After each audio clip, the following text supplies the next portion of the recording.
Brumbies do not belong to us. They're teachers of natural ways. They tell us what the seasons will be like when the dry times are coming. They find water in the dry riverbeds with their hooves. Water that brings life to the cattle, native animals and birds. They are part of our country. They reflect its health. They deserve the same care and respect due to all in creation. Allow them the vast open spaces. Allow them the land to run free. Honour them for what they are.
This year I decided to challenge myself, competing in the Australian Brumby Challenge.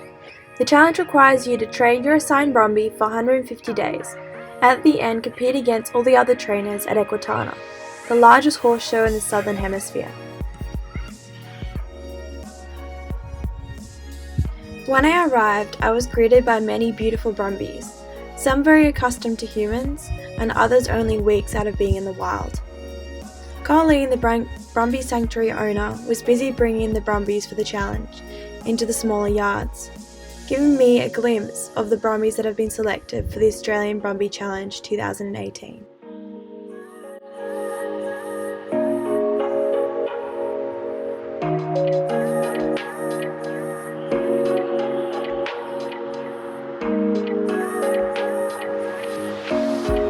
The next day, all the trainers arrived for the orientation day. We learnt how the Brumbies were trapped using passive trapping techniques and everything else we needed to know in order to begin our training. After the orientation, we all had lunch and headed to the back paddocks to observe the wild herd of Brumbies recently caught from the wild.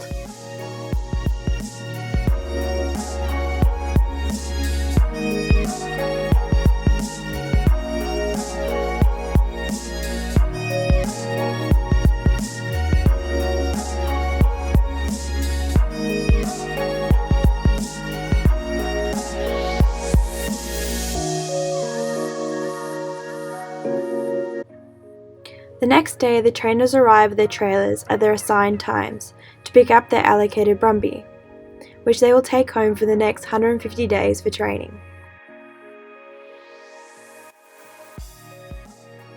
Some Brumbies were very hesitant to get into the trailer and took up to 30 minutes to get on board. Some surprisingly hopped in within the first few minutes. Each Brumby is unique in how they behaved. Some even tried to jump the gate behind them. Others refused to look at the vehicle and kept turning around. Others just hopped straight in.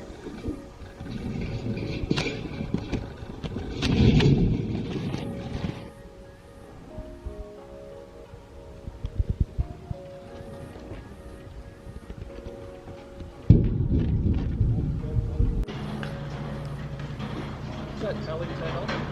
Yeah. Does it? After a full day of loading the horses, I finally got to meet my allocated Brumby. Meet VBA Aussie. a 4-year-old gelding captured from Long Plain Kosciuszko, New South Wales, on the 18th of August 2017. He was caught as a part of a large bachelor mob, many of which are in the same challenge.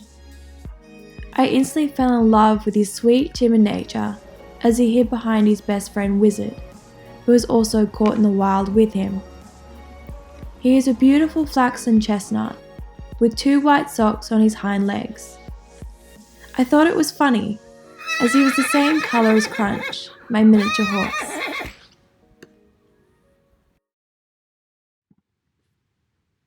Unlike the other trainers, I decided to stay at the Brumby Sanctuary with Aussie, until he was capable in his training to comfortably travel to Sydney in a truck. Colleen kindly offered to let me stay in their cottage, a cute converted sheep shearing shed, just a few metres away from Aussie's yard. Well equipped with a huge kitchen, cosy living area, an ensuite, and a large bedroom with a slightly creepy sheep chute into the garage.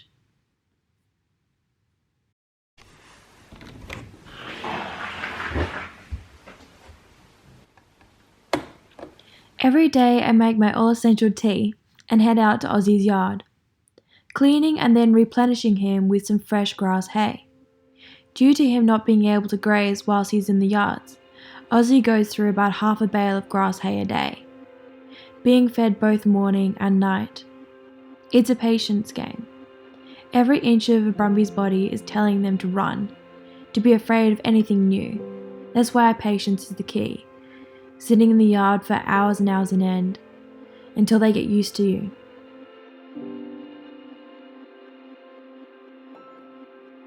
This is something very new for the both of us. Something scary. Something unknown. For the first 2 weeks I questioned if I would ever receive Aussie's trust, nor compete at a big event such as Equitana.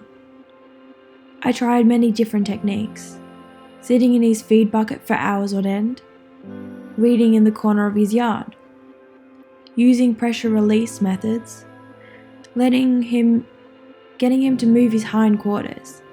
I even tried using a liberty stick to try and touch him, but that totally freaked him out. These methods all worked for a little while, but after the first week everything seemed to no longer work. He grew more afraid of me than trusting.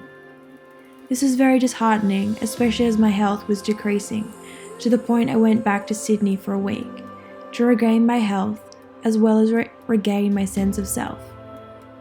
Brumbies are smart. They can sense when something's wrong, and I felt Aussie knew I wasn't in the best mental state to maintain a healthy training routine.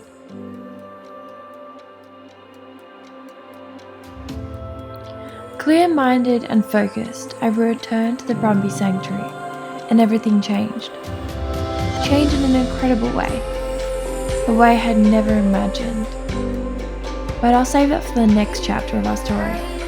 In the meantime, you can stay updated on our progress on Horsewise Magazine's Instagram page. I've linked it below. Until next time, crunchy lovers.